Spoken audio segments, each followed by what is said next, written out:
अस्सलाम वालेकुम बच्चों, आज 9th स्टैंडर्ड इंग्लिश के एक नए लेसन के साथ आपके सामने हाजिर हैं। ये वीडियो मुंबई महानगर पालिका के वर्चुअल क्लास की तरफ से पेश किया जा रहा है। मैं Ansari Rashid Akhtar 9th standard English के एक नए लेसन के साथ। तो चलिए शुरू करते हैं आज का हमारा lesson.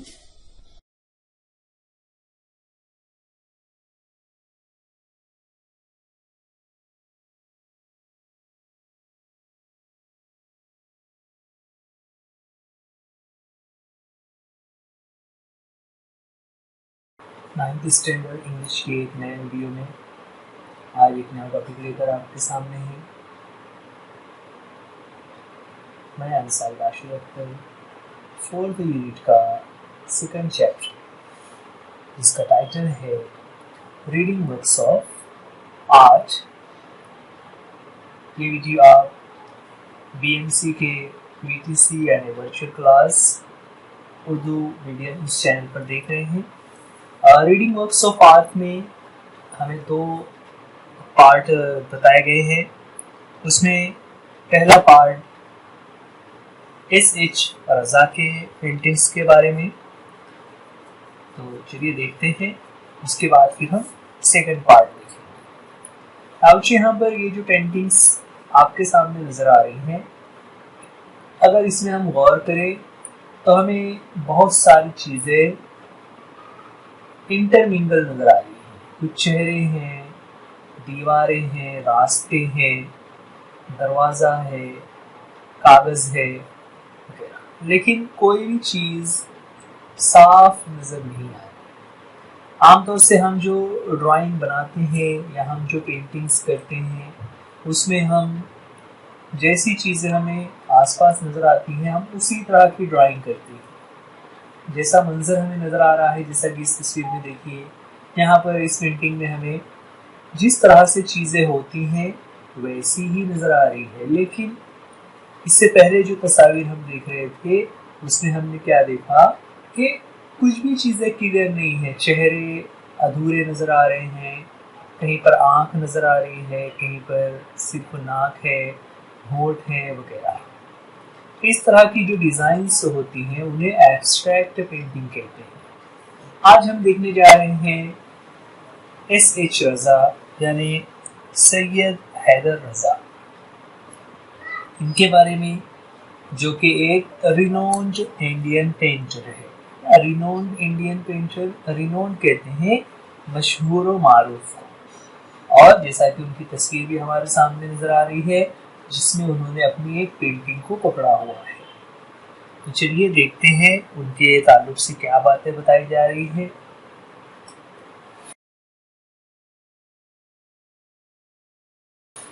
Sayyid Haider Raza, popularly known as Raza, was a renowned Indian artist.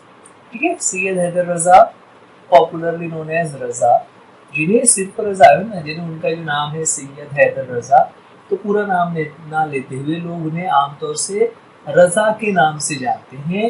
He was a renowned Indian artist, वो एक मशहूर इंडियन आर्टिस्ट हैं ना। आर्टिस्ट कहते हैं फनकार को, चाहे फिर वो पेंटिंग करने वाला हो या कोई म्यूजिकल इंस्ट्रूमेंट बजाने वाला हो या अदाकारी करने वाला हो, इन तमाम को आर्टिस्ट कहा जाता है। यहाँ पर मुराद है कि वो पेंटर है और वो भी बहुत रिनोन्ड है, बहुत ज़्यादा फेमस है।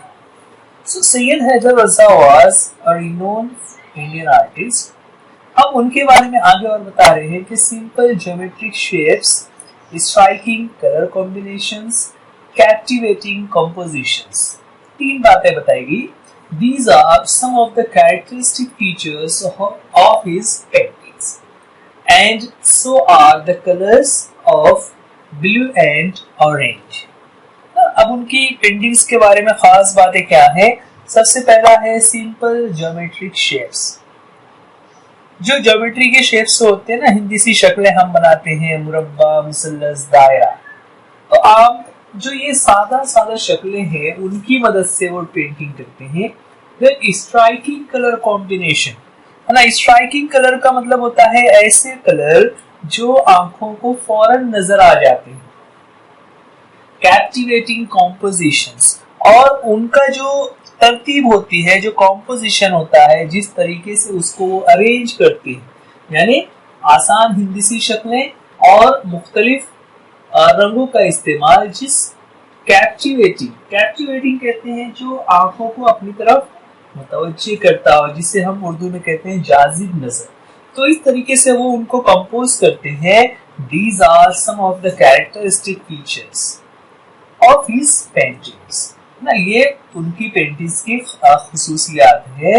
And so are the colours blue and orange. इसी तरह ब्लू और ऑरेंज जो कलर है, इनका खास इस्तेमाल उनकी पेंटिंग से नजर आता है। You will find them in almost all his paintings. आपको उनकी हर पेंटिंग में ये कलर्स नजर आ जाएंगे, और ये जो फीचर्स बताए गए हैं ना, geometric shapes, striking colour combination, और उसमें खास करके ब्लू और ऑरेंज रंगों का इस्तेमाल उनकी पेंटिंग्स में हमें हर तरफ वाज़ेह तौर पर नजर आता है। बच्चों यहाँ पर हर पैराग्राफ के साथ आपको पेंटिंग्स दिखाई दे रही होगी। ये सारी पेंटिंग्स सैयद हैदर रजा की पेंटिंग्स हैं। आगे है, none of his paintings depict lifelike human figures or copies of scenes from his environment। है ना, देखिए यहाँ पर ये जो नीचे तस्वीर हमारे सामने नजर आ रही है, राइट हैंड पर जो तस्वीर है वो लाइफ लाइक है, जिसमें इंसानों के माहौल के ताल्लुक से एक तस्वीर नजर आ रही है, जबकि लेफ्ट हैंड पर जो ड्राइंग हमें नजर आ रही है वो सैयद हैदर रजा की।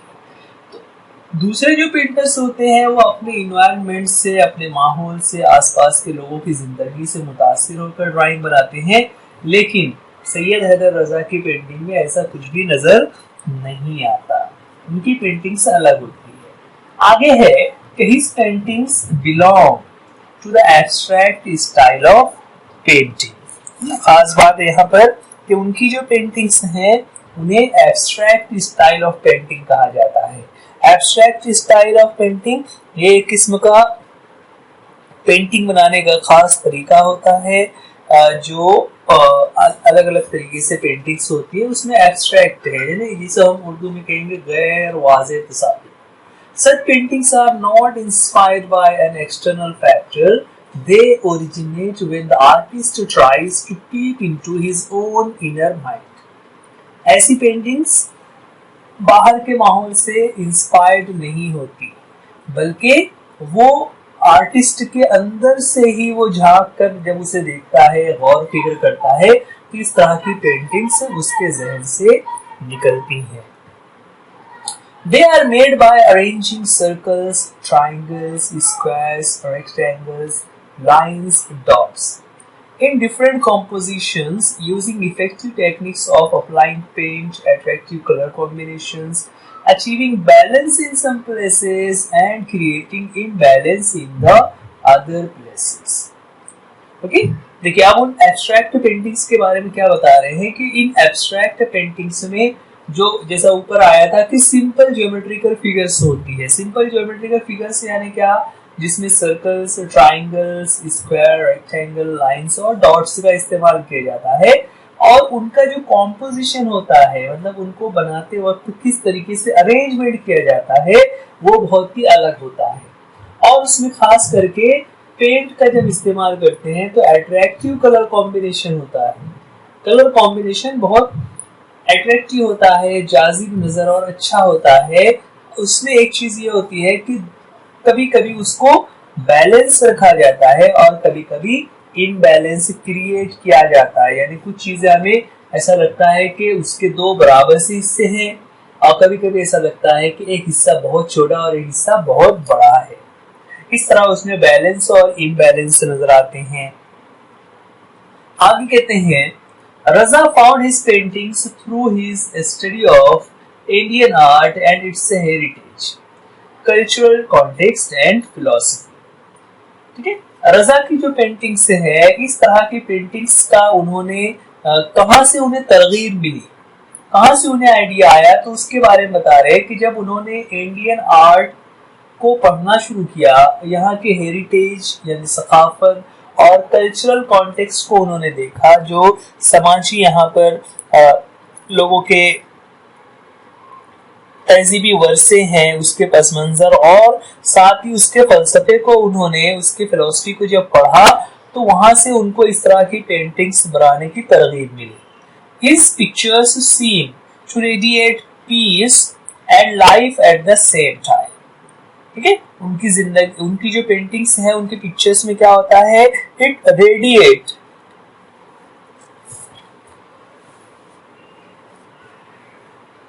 रेडिएट का मतलब होता है जाहिर करना। उनकी पेंटिंग्स में जिंदगी यानी जिंदगी की उथल पुथल और वैसे ही पीस यानी अमन भी हमें मिलता है। We realize that the painting is a visible form of very deep thought. और उनकी पेंटिंग्स देखने के बाद फिर हमें ये रियलाइज होता है, इस बात का अंदाज हो जाता है कि पेंटिंग्स जो है वो बहुत गौर खौज के बाद बनने वाली एक चीज होती है। Very few abstract paintings communicate with the viewers as much as Raza's do. यहाँ पर रजा की खास बात क्या है कि रजा जो एब्स्ट्रैक्ट टाइप की पेंटिंग बनाते हैं, उस पेंटिंग के दौरान रजा के पेंटिंग्स जो होती है वो लोगों को समझ में आते हैं, जबकि very few abstract paintings communicate with the viewers. बहुत कम ऐसे एब्स्ट्रैक्ट पेंटिंग वाले पेंटर्स की पेंटिंग्स होती है जो लोगों को समझ में आए, लेकिन रजा की पेंटिंग्स ऐसी है जो लोगों को समझ में आती है। आगे पैराग्राफ में के उनके पर्सनल लाइफ के बारे में कुछ बातें बता रहे हैं कि Raza was born in a small village in Madhya Pradesh. He began to paint from the age of 12. ठीक है, रजा उनकी पैदाइश मध्य प्रदेश के एक छोटे से विलेज में हुई थी और उन्होंने 12 इयर्स जब वो 12 इयर्स के थे तब से उन्होंने पेंटिंग करना शुरू कर दी थी। When he was 12, he studied art at the चित्रकला महाविद्यालय at Nagpur and then at the JJ School of Art in Mumbai. Later he went to France to study art. ठीक है, अब चूंकि वो पेंटर हैं तो पेंटर वो ऐसे ही नहीं बन गए, बल्कि उन्होंने उसके बारे में उसका कोर्स किया, उसके क्वालिफिकेशन हासिल की। तालीम कहाँ से हासिल की कि उन्होंने चित्रकला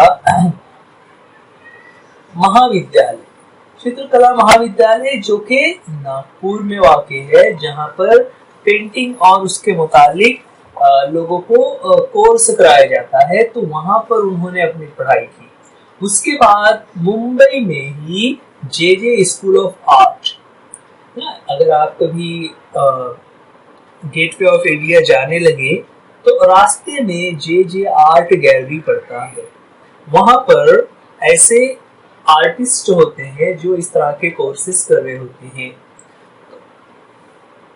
रजा ने भी उसी जेजे स्कूल ऑफ आर्ट में अपनी तालीम को आगे बढ़ाया, उन्होंने वहां से भी तालीम हासिल की। Later he went to France to study art. J J art of school of art में पढ़ने के बाद जब उन्हें और ज्यादा इस ताल्लुक से पढ़ाई का शौक था तो ही वेंट टू फ्रांस, वो फ्रांस गए ना। देखिए यहाँ पर उन्होंने सिर्फ मुंबई तक का, यानी मध्य प्रदेश के एक छोटे से गांव से निकलने वाला लड़का पहले नागपुर आता है, नागपुर के बाद मुंबई आता है और मुंबई में पढ़ाई करने के बाद मजीद पढ़ाई करने के लिए, मजीद स्टडीज के लिए वो फ्रांस जाता है।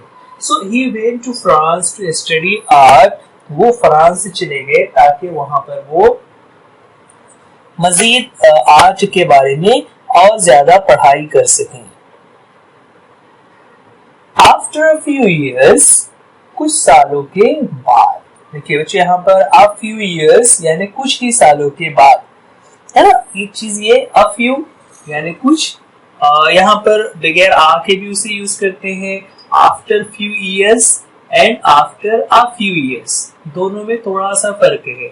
जब हम सिर्फ कहते हैं आफ्टर फ्यू इयर्स तो इसमें तादाद थोड़ी ज्यादा है, जब हम कहते हैं आफ्टर अ फ्यू इयर्स इसमें तादाद कम है, यानी कुछ ही सालों के बाद he decided to settle in France.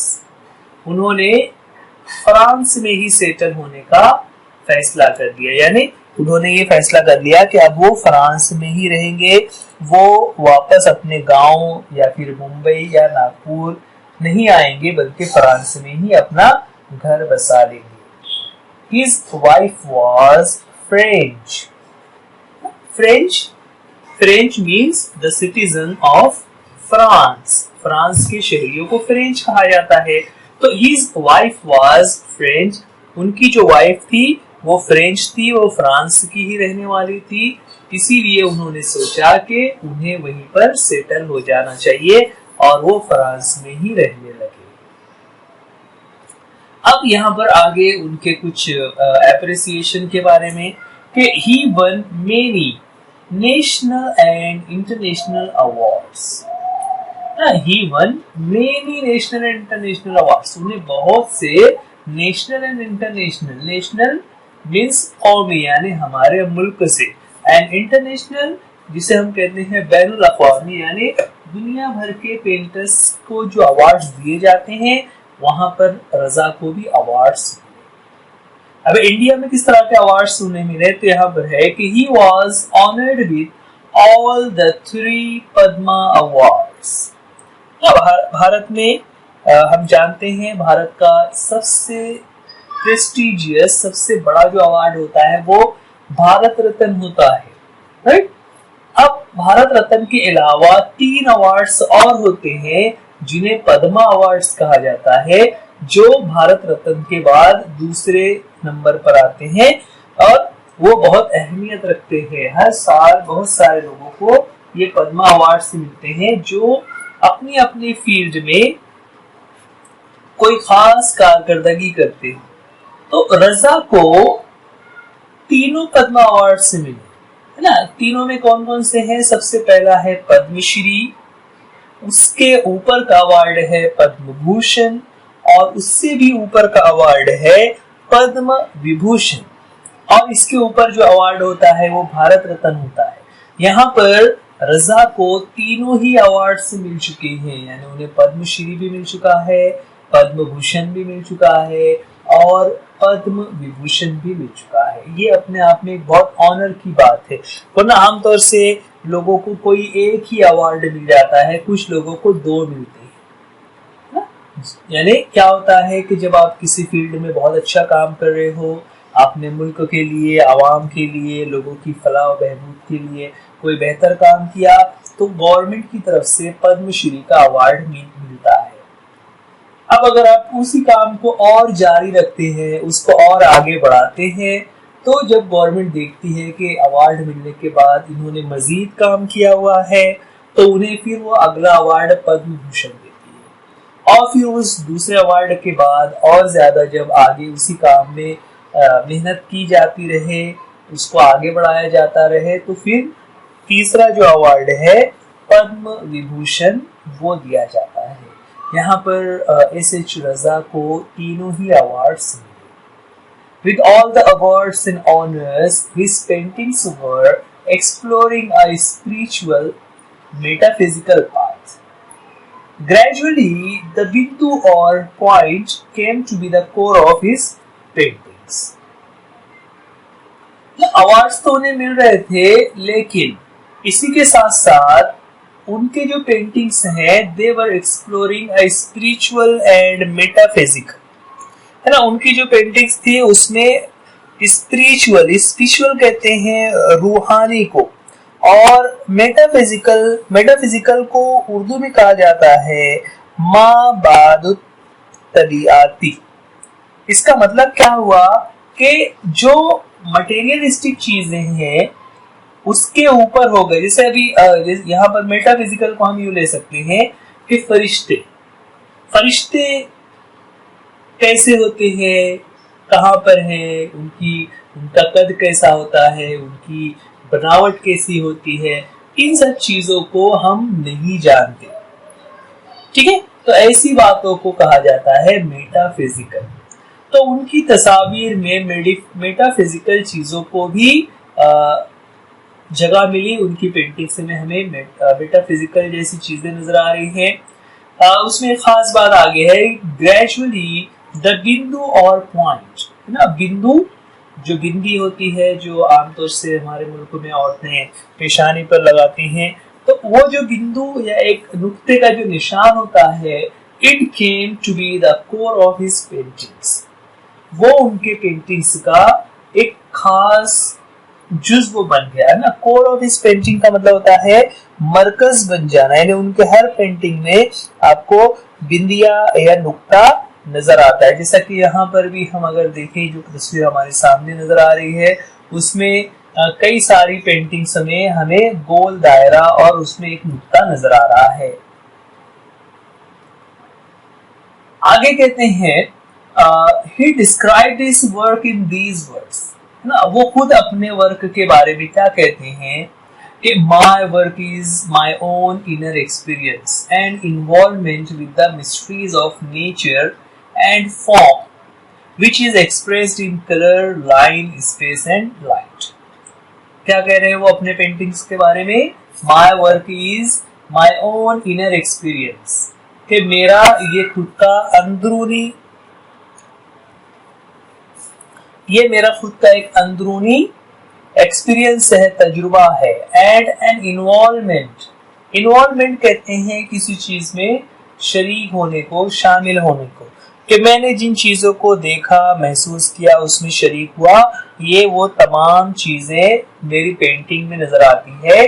और मैं जब एक्सपीरियंस कर रहा था तो किस चीज को एक्सपीरियंस किया उन्होंने? मिस्ट्रीज ऑफ नेचर, कि नेचर के जो मिस्ट्रीज हैं, मिस्ट्रीज कहते हैं हैरत अंगेज बातों को, एंड फॉर्म, और नेचर की शक्ल को, which is expressed in colour, line, space and light. और फिर वो कह रहे हैं कि मैं अपनी पेंटिंग्स में उन्हीं तमाम बातों को कलर, लाइन, स्पेस और लाइट के जरिए से पेश करता हूँ। Sometimes an artist's thoughts appear to be too complex or even complicated when they are expressed through words. ना, कभी-कभी ऐसा होता है कि एक आर्टिस्ट जब अपनी बातों को अपने वर्ड्स में पेश करता है तो वो बहुत ज्यादा कॉम्प्लेक्स या कॉम्प्लिकेटेड होती है ना, लोगों को वो बातें समझ में नहीं आती। जैसा अभी हमारे साथ भी होता है कि कुछ नज़में अगर हम पढ़ते हैं तो वो नज़में हमें समझ नहीं आती कि उसमें क्या कहना चाह रहे हैं ना। हर लैंग्वेज में ऐसा होता है कि कुछ राइटर्स, पोएट्स ऐसे होते हैं कि उनकी राइटिंग को पढ़ने के बाद, उनके सबक या नज़्म को पढ़ने के बाद हमें समझ नहीं आता कि क्या है। तो आगे कह रहे हैं कि for him the effective medium of communication is his work, his paintings. Raza had great creativity, his paintings are very expressive. Okay? क्या कह रहे हैं? For him, the effective medium of communication is his work, his paintings. Communication का सबसे बेहतर जरिया होते हैं अल्फाज या ज़बान, यानी जो बातें हम किसी को बोल कर कह सकते हैं वो हम किसी और शक्ल में, इशारे में, पेंटिंग के जरिए से, कहानी के जरिए से, नज्म के जरिए से नहीं समझा सकते। लेकिन रज़ा जो है वो अपनी बातों को बयान करने के लिए अल्फाज से ज्यादा अपने पेंटिंग्स का इस्तेमाल करते हैं। उनकी पेंटिंग को वो बहुत ज्यादा एक्सप्रेसिव समझते हैं। रज़ा हैड ग्रेट क्रिएटिविटी।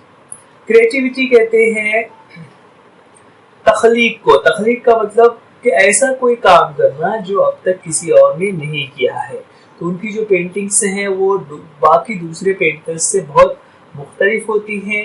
इस paintings are very expressive. Expressive कहते हैं जो लोगों के सामने जाहिर होती हो, जो लोगों को नजर आ रही है और उसमें लोगों को कुछ समझ में आता है कि ये क्या बना हुआ है।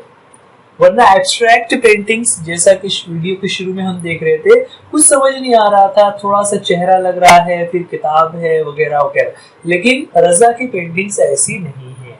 दिस आगे है, this great artist passed away on 23rd July 2016 at the age of 94, leaving behind a legacy of sensitive paintings achieved through extraordinary compositions of lines and colors that depict extraordinary composition. तो last में उनके इंतकाल के ताल्लुक से कि this great artist passed away, कि इनका इंतकाल हो गया on 23 July 2016 at the age of 94। 94 साल की उम्र में 23 जुलाई 2016 को ही पास्ड अवे, उनका इंतकाल हो गया। और जब उनका इंतकाल हो गया तो living behind a legacy of sensitive paintings, उन्होंने अपने पीछे एक लीगेसी छोड़ी हुई है, एक वर्षा छोड़ा हुआ है, एक नई लोगों के सामने पहचान छोड़ी हुई है जो सेंसिटिव पेंटिंग से है, हसास पेंटिंग की शक्ल में है। और ये पेंटिंग उन्होंने किस तरह से हासिल की, ये मकाम किस तरह से हासिल किया, achieved through extraordinary compositions of lines and colours, कि जिस तरह वो लाइंस एंड कलर्स को एक्स्ट्राऑर्डिनरी गैर मामूली तरीके से कंपाइल करके यूज करके पेंटिंग्स को बनाते थे, that depict extra ordinary composition, जो कि एक्स्ट्रा ऑर्डिनरी कॉम्पोजिशन को जाहिर करता है, पेश करता है, जिसकी वजह से वो एक ग्रेट आर्टिस्ट के तौर पर हमारे सामने नजर आते हैं। उनकी जो पेंटिंग्स है वो भी बहुत एक्स्ट्रा ऑर्डिनरी है।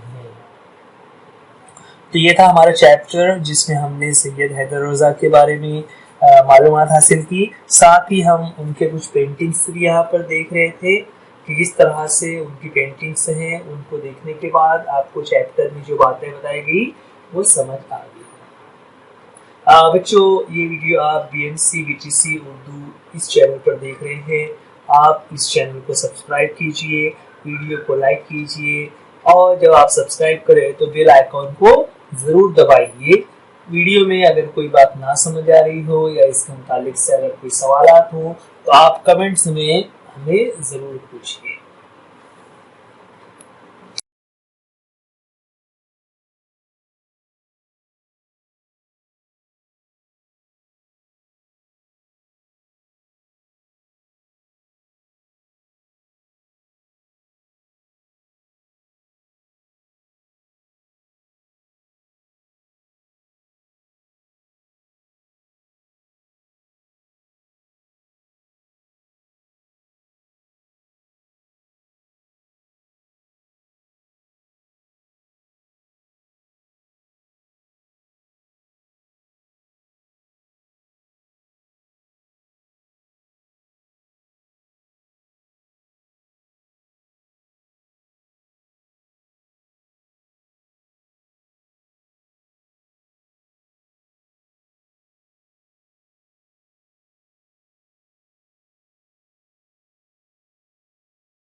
सो डियर स्टूडेंट्स, आज के लिए इस वीडियो में इतना ही।